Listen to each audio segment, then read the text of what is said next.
Greetings from Worcester, England.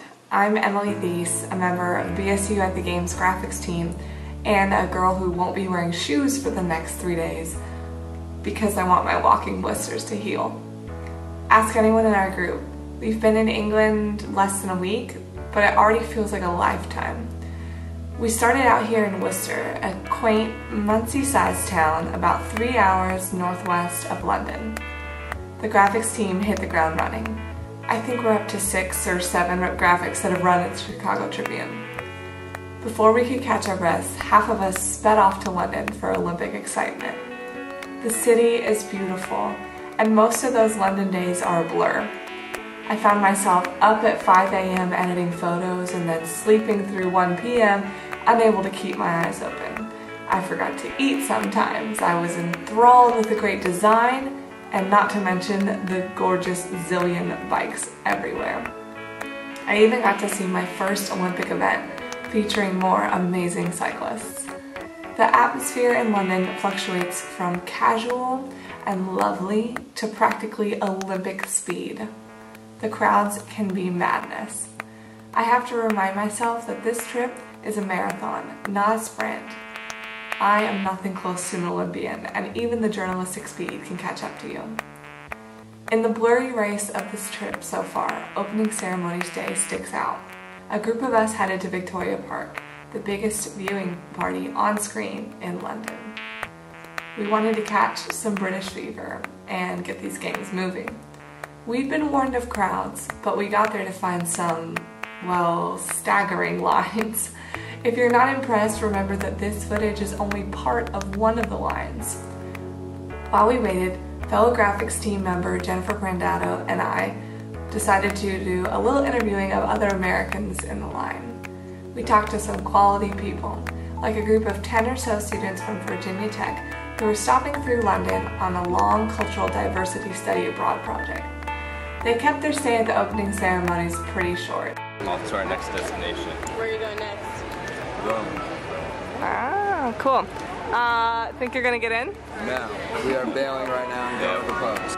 We also met Tall and Michael, California natives who said they were in London for one thing. USA basketball. Yeah. All right. Do you have tickets? No. We're getting in though. We're going to. Oh, how are you gonna get in? We'll figure it out. Do you have tickets to any events? No. They soon had the same question for us, and another strange question. Do you guys have tickets? We don't. We're just... You don't have press passes or anything? We have certain media day passes and connections with stuff, so... We're working at the Chicago Tribune. Plus ones. Plus ones. Plus ones. You both have a plus one. You have a plus two. We're good plus ones. Sorry boys, but no thanks. We met some more people, interviewed some journalists, and even were interviewed ourselves. Despite the long lines, the wait was eventful, and our team pushed through. Kate, tell me about standing in line. I really need my chiropractor to be here. And you? I'm worried about, I think I have to pee. I'm really sad about You think you have to pee? I'm gonna try not to think about it anymore. When we finally made it inside, we were thrilled at the madness and sucked in by the atmosphere.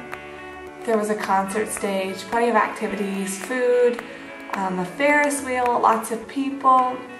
What I couldn't exactly catch on film though was the perspective that it gave us all.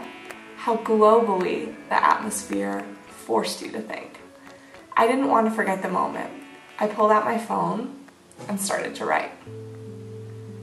Here I am, in the middle of Victoria Park, celebrating global competition with the nation that's hosted it the most.